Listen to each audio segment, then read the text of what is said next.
Welcome back, friends. It's Anders. Today we are making two, not one, but two elder fashions. Elder means old-er.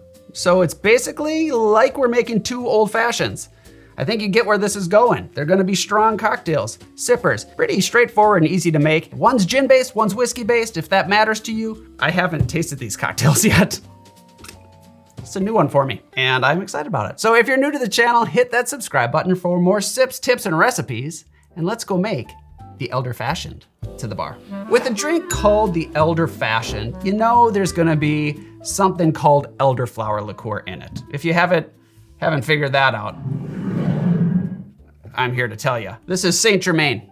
It is the quintessential Elderflower Liqueur. There are other options out there, and I encourage you to try them if you'd like to. It doesn't matter really to me, but this is the first Elderflower Liqueur to come to market in 2007. This is important because in a little bit, I'm going to probably bring that back up because it has to do with the story I'm about to tell. I also would like to say I'm not sponsored or affiliated with this stuff, okay? In fact, I don't use this that often, truthfully, because it's not called for in classic cocktails. Like I said, it came to market in 2007.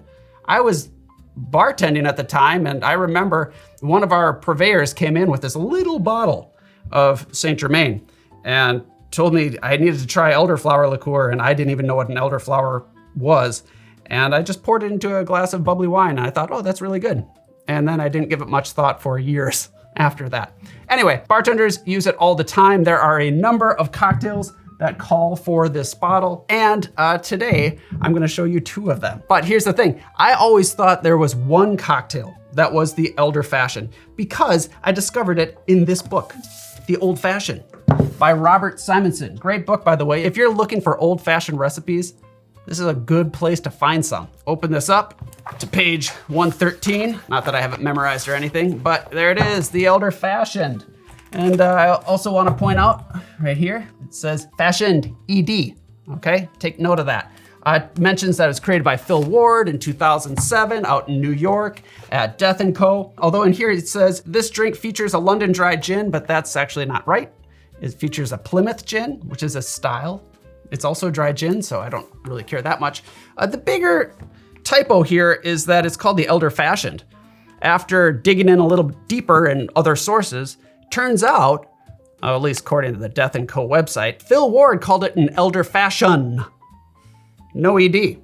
I don't know why, but the drink he used to illustrate a term he coined called Mr. Potato Head, which is this idea of taking a recipe, swapping out ingredients, so you get a whole new recipe that is probably gonna be balanced. So the Elder Fashion is a Mr. Potato Head of an old fashioned. By the way, this Mr. Potato Head thing was not an original idea. Bartenders have been doing that since the beginning of cocktails, long before Mr. Potato Head ever existed. Potatoes were around, but not the heads. So yeah, if you look up Elder Fashioned recipe online, you're gonna find another. One that was created by Simon Difford in 2006, and I found it on Difford's Guide. Here's where I have an issue. A small one. It's a small issue and it's probably not even worth getting riled up about. But in 2006, Saint Germain had not come to market yet. Remember I said that came to market in 2007, and that's okay. Maybe, you know, he was over in London and maybe there were elderflower cordials being passed around by bartenders. I don't know if you were there and you were part of this inner circle, please let me know. So, doesn't matter. Does it really matter? No, I don't think it matters. This is basically a whiskey old fashioned with elderflower liqueur added to it. So it's not a Mr. Potato Head. So I thought, well, this will be interesting. I'll see if I like it. No, wait, I'm gonna film me tasting it and see if I like it. And I'll give you my honest reaction on camera in front of everybody, in front of the world, because the world is watching these videos, am I right? And now we're gonna go into the ingredients. Speaking of parties, gatherings, parties, hosting, is this something that you find interesting? If so, I highly recommend you check out Gather and Set, my new project. It's a home for all of the things that I use, love, and recommend when it comes to home bartending and hosting. So if you're looking for a recipe book, if you're looking for a shaking tin, go there. It's basically all the stuff I've ever linked down below in one place. I talked about it last week too, because it's my thing, and this is my channel. Love you guys. All right, So let's make some cocktails. I'm gonna go through the bottles we're gonna use, and I'm gonna start with Difford's, the Elderfashioned. To make the Elderfashioned, we will need whiskey, elderflower liqueur, i.e. Saint Germain, orange bitters, simple syrup, and an orange. That's this. If you look at this, take out this bell end of a bottle, and we've got basically right here, we've got ourselves an old fashioned. Base spirit, whiskey, bitters, sugar. We'll add water when we mix, and then a little orange on top, you know, for whatever. But we've got an old fashioned, and we add Saint Germain to it. Now for the next cocktail, the Elderfashioned, created way later in 2007. We don't have whiskey. Instead, we have gin, specifically Plymouth in the original recipe. Again, the orange bitters, no simple syrup, because you get enough sweetness from this stuff right here, the elderflower liqueur. And no orange, grapefruit. So this is what I always thought an elder-fashioned was. Little did I know it was an elder-fashion. I was the fool. So today we're gonna make both. I'm really excited. This one, to me, on paper, looks refreshing, great. A little bit of bitter, sweet. I really look forward to it. We'll see. I'm gonna start with the whiskey one actually, because it's more elder. Okay, let's build. Oh, by the way, if you need any of these bottles, head on over to House of Bitter Bear. Great place to get booze delivered right to your face. Here we go.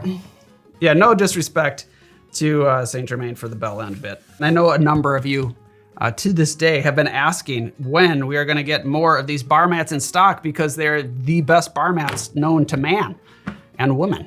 Truth is, the company that was supplying these decided they didn't wanna do it anymore. So I'm working out a way to make it happen again. But right now they're not available. And if I can't figure it out, then buy a mat from somewhere else. I'm sorry. But I'm trying. I'm a busy guy. Into the mixing glass we go. Let's start with 2 ounces of bourbon. To that, add half an ounce of your elderflower liqueur. It's lower ABV. It's made with fresh elder berries, I guess. Elderflower, I don't know how they do this. I don't know what this is made out of, but it will oxidize over time. So I think they say you're supposed to drink the whole bottle within like 6 to 8 months or something like that. So we're gonna have a lot of these. Half ounce of elderflower liqueur. Now we'll add half a bar spoon of simple syrup. That's just a little bit, but remember that elderflower liqueur also has sugar in it, so we don't need a whole lot. I think that Simon Difford actually called for a rich simple syrup. This is a semi-rich, so it's 1.5 parts sugar to 1 part water. But I don't think that we're gonna be doing anything wrong here. If we need to add more sugar, we can always add more sugar. Half a bar spoon, there we go. And then 1 dash of orange bitters. I'm going straight from the bottle here. That's a big dash. Let's add ice and stir. Oh, it looks like a whiskey drink, because it is. Because it looks like a lighter old fashioned. I think that's because I usually use a Demerara sugar, but to each their own. Grab a low ball. Ice tongs. Plop it in and strain your cocktail onto the ice. Like that. That looks a little bit better. You don't see the dribbly mark. Last thing we do here is we're going to express some orange oil across the top, hit the sides, and then you can either drop that in or garnish on a little pick like I have here. There we have the Elderfashioned. Cheers. Now, should I go in for a sip now or wait until I make both of them? I don't like letting my cocktail just sit there and die, so I've got to take a sip now. Cheers.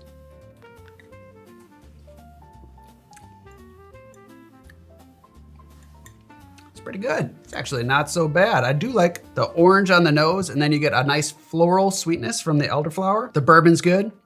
It has a little bit of kind of a silky texture, and the orange bitters to round it out. Not a bad cocktail. I actually like that more than I thought I would. Cheers, Simon Difford. A fine cocktail. Now let's make fills. There we go, another mixing glass. Now here we go. We are going to just dive right in. I'm gonna start with, we'll swap these out, bourbon, gin. So let's start with the gin. 2 ounces of gin, half an ounce of the elderflower liqueur, 2 dashes of orange bitters. Let's be careful here, Anders.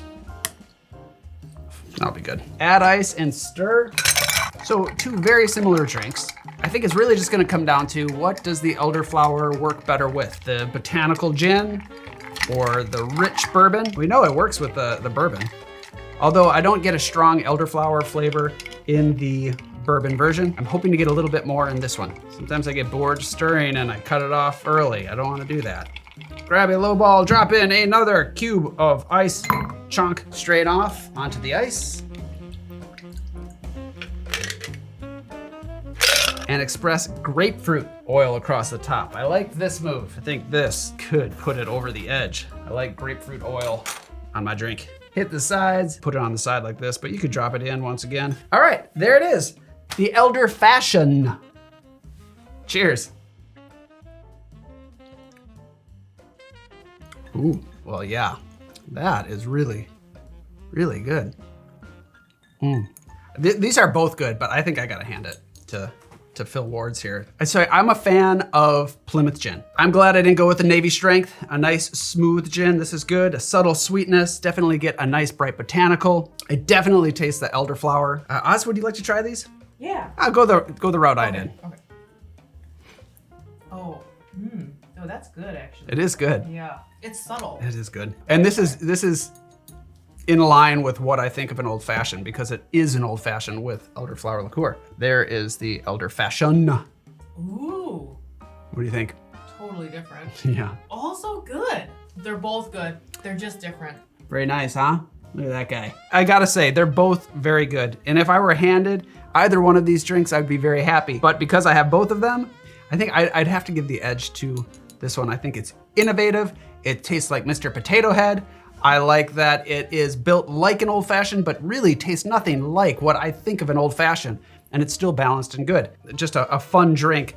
They scratch two different itches, yeah, you know? I'm gonna say this one for late summer, this one for early fall.